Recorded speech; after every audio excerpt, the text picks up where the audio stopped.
नमस्कार दोस्तों, मैं हूं रवीश कुमार और आप देख रहे हैं नई सोच। आज तारीख 9 दिसंबर हो गई है और बिहार में एनडीए की नई नवेली सरकार को बने लगभग 18-19 दिन हो चुके हैं।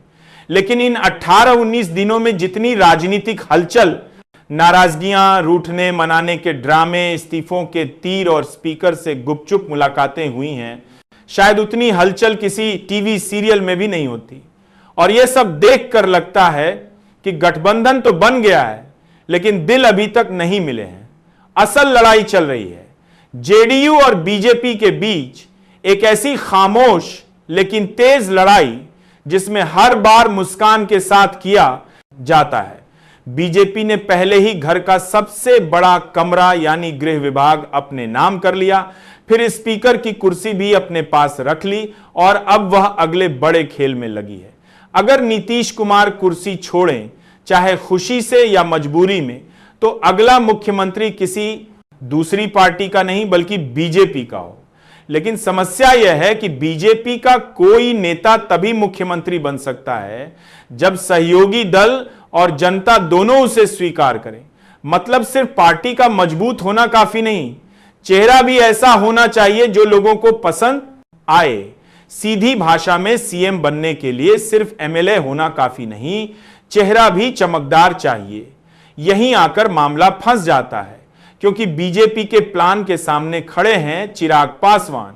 चिराग ने चुनाव से पहले ही सूत्रों के नाम पर मीडिया में खबरें चलवानी शुरू कर दी कि आखिर सहयोगी दल चाहते क्या है।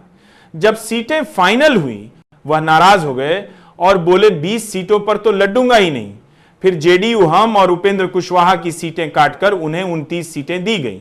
लेकिन चिराग का मन था कि मानने से पहले नतीजों का इंतजार किया जाए, क्योंकि असली खेल तो 14 नवंबर के बाद होना था। नतीजों के बाद चिराग ने उप मुख्यमंत्री की कुर्सी की भी मांग कर दी, लेकिन बीजेपी ने शपथ से एक दिन पहले ही उनके अरमान को ऐसा झटका दिया कि उनका सपना बैकस्पेस हो गया। कारण बताया गया कि जेडीयू नाराज है, जबकि अंदर की बात सब जानते थे। असल नाराजगी बीजेपी की थी। वह नहीं चाहती थी कि इस बार चिराग उप मुख्यमंत्री बने। इसके बाद चिराग की मां का एक बयान आया जिसने बिहार की राजनीति में और मसाला डाल दिया। जब पत्रकारों ने पूछा, क्या चिराग मुख्यमंत्री बनेंगे, तो वह हंसते हुए बोली, 2030 के लिए चिराग पासवान को मेरा आशीर्वाद है। उसके बाद पूरे राजनीतिक माहौल ने समझ लिया कि चिराग का अगला लक्ष्य क्या है, और यह लक्ष्य बीजेपी के सपनों से मेल नहीं खाता। बीजेपी यह भी अच्छी तरह जानती है कि नीतीश कुमार पूरे 5 साल शायद ही निकाल पाएंगे। लेकिन अगर नीतीश के बाद बीजेपी अपना मुख्यमंत्री बनाना चाहे तो चिराग पासवान उनके सामने खड़े होंगे और कहेंगे, नीतीश के बाद सबसे लोकप्रिय चेहरा कौन, पहले सर्वे कराइए। और सब जानते हैं कि लोकप्रियता की लिस्ट में इस समय चिराग काफी ऊपर है। यही बात बीजेपी को परेशान भी कर रही है। अब आते हैं आज की सबसे बड़ी खबर पर। नव भारत टाइम्स की एक रिपोर्ट ने बिहार की राजनीति में भूचाल मचा दिया।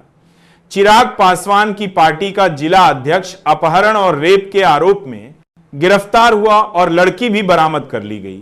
खबर इतनी बड़ी थी कि चिराग को भी शायद सांस रोककर पढ़नी पड़ी होगी। सम्राट चौधरी के गृह विभाग ने कार्यवाही की और भक्त वर्ग तुरंत बोल उठा, देखो न्याय हो रहा है। लेकिन सवाल यह है, अगर इतनी ही निष्पक्षता है तो अनंत सिंह जैसे लोगों के समर्थक अब तक आजाद क्यों घूम रहे हैं? कार्यवाही सिर्फ एलजेपी, रामविलास और जेएलयू के लोगों पर ही क्यों? यह वास्तव में इंसाफ है या स्ट्रेटेजिक इंसाफ और भागने सीती जॉब और मैटर शक्ति है? अब आग पर यूज करते हैं कि बगत जानपस मील के कारण खो। अब आते हैं केस की टाइमिंग पर, क्योंकि कहानी का असली खेल यही छिपा है। एसडीपीओ के मुताबिक लड़की 5 नवंबर को गायब हुई। एफआईआर 11 नवंबर को दर्ज हुई। पीओसीएसओ का केस 5 दिसंबर को दर्ज हुआ।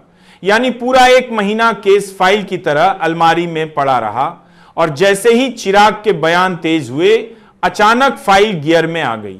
यह भी दिलचस्प है कि जिस दौरान केस दबाव हुआ था, 5, 6 और 11 नवंबर को मतदान हुआ और 14 नवंबर को गिनती।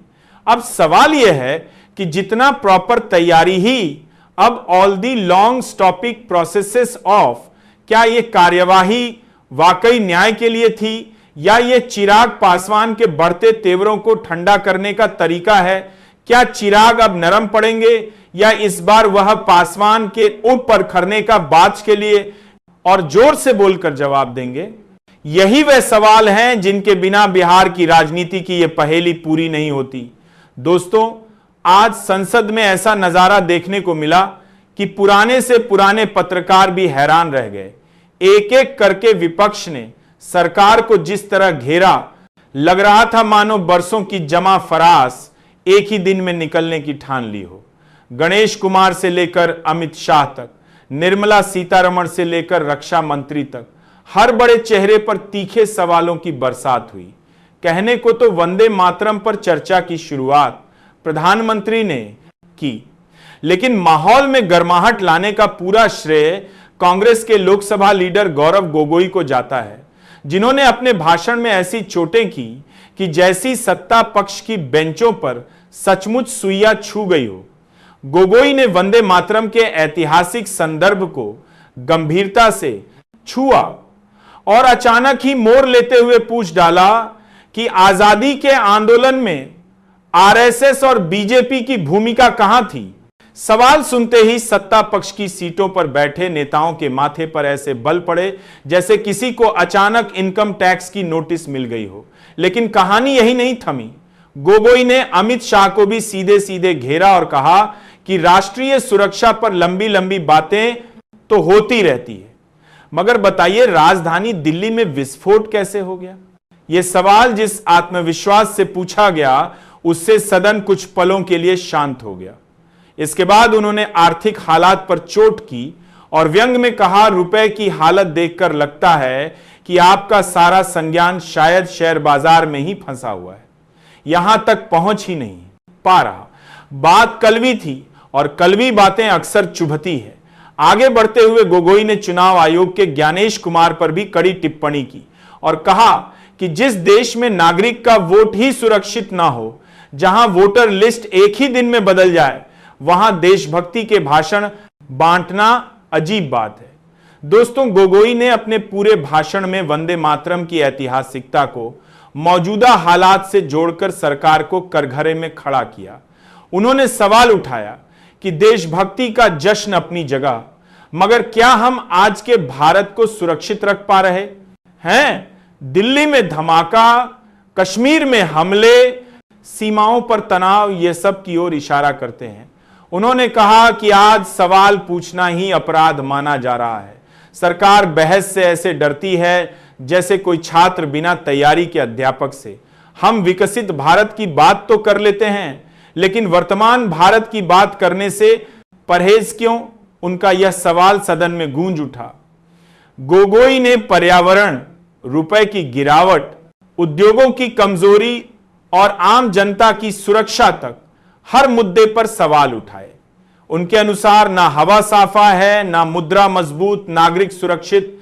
इंडिगो की एकाधिकार जैसी स्थिति का जिक्र कर उन्होंने बताया कि आम आदमी की जिंदगी कितनी कठिन होती जा रही है। ऑनलाइन कारोबार को लेकर उन्होंने कहा कि छोटे दुकानदार तबाह हो रहे हैं और सरकार चुपचाप तमाशा देख रही है।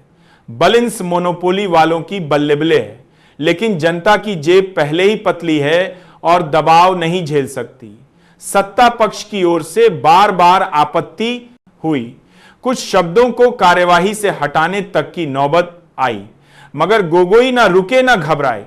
उन्होंने कहा कि कुछ लोगों को लगता है सत्ता मिलते ही पूरे देश पर बादशाहत कायम हो जाती है, लेकिन याद रखिए हमारे लिए सत्ता शासन का नहीं सेवा का माध्यम है।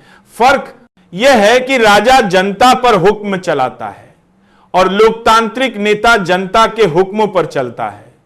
यह सुनकर सदन में कुछ देर तक तकरार चलती रही। गोगोई ने साफ कहा कि सरकार संस्थाओं पर कब्जा कर सकती है, लेकिन जनता के दिलों पर नहीं। चाहे न्यायपालिका हो, ईडी हो या चुनाव आयोग, इन पर आपकी पकड़ मजबूत हो सकती है, मगर लोकतंत्र जनता के दिल में रहता है और उसे कोई नहीं छीन सकता। उन्होंने कहा कि आज नागरिकों के मूल अधिकार सीमित किए जा रहे हैं। वोट देने का हक, प्रेम करने का हक, सोचने और सवाल करने का हक सब दांव पर लगा है। उन्होंने सरकार को घेरते हुए कहा कि मशीन रीडेबल वोटर लिस्ट की बात आते ही सरकार के हाथ पैर फूल जाते हैं, लेकिन आधार, जेम और यूपीआई का ढोल खूब बजाया जाता है। जब फूड की सुरक्षा की बात आती है तो सरकार कागजों पर काम करना चाहती है ताकि रहस्य बने रहे। गिरीश तंजे उनके बाप दोस्तों के बाद सारा फातहल कर संकल्प से करबर आती है। भाषण के अंतिम हिस्से में गोगोई ने कहा, यह सरकार संस्थाओं को बांट सकती है लेकिन जनता के अधिकारों को नहीं छीन सकती। भारत जनता है और लोकतंत्र भी यह किसी एक पार्टी की जागीर नहीं। दोस्तों, आज का दिन सचमुच संसद में असाधारण था। सरकार के हर बड़े मंत्री को किसी ना किसी मुद्दे पर जवाब देना पड़ा और गोगोई वह एकमात्र सदस्य थे जिन्होंने पूरे सदन को झोड़ कर रख